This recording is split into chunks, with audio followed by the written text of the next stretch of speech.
2007 was a little bit of an unusual year for Iowa corn and soybean producers. We saw three insects that cause concern that normally are not problems in either our corn and soybean fields. The first insect that showed up was whiteflies in soybeans, and this is a little white insect that looks, of course, like a fly. That's how it gets its name. But they were really quite common.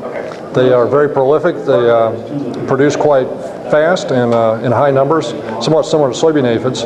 But this insect has not been reported to cause yield loss or damage to soybeans in Iowa. So even though they were present, we determined that there's nothing that should be done for them, and we pretty much let them go.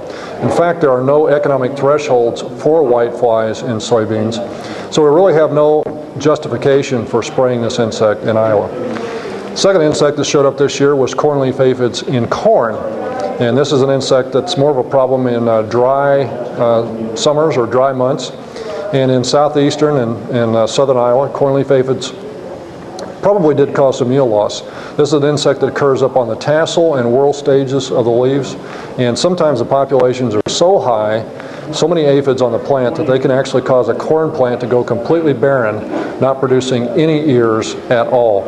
And so we do have thresholds for this insect.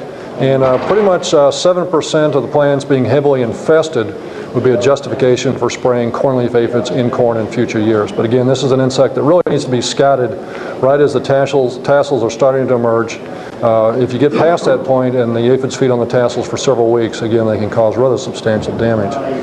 The third minor insect that we saw, and this was very, very minor. In fact, it only showed up in one field that I'm aware of, and that's the one-spotted stink bug.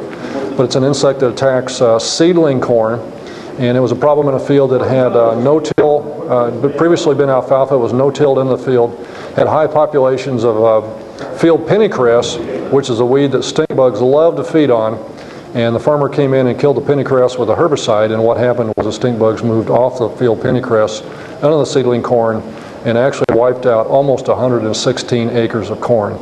So again, those are the three insects we saw this year: whiteflies, cornleaf aphids, and stink bugs. And not something we see every year, but something of concern to a few producers in the state of Iowa.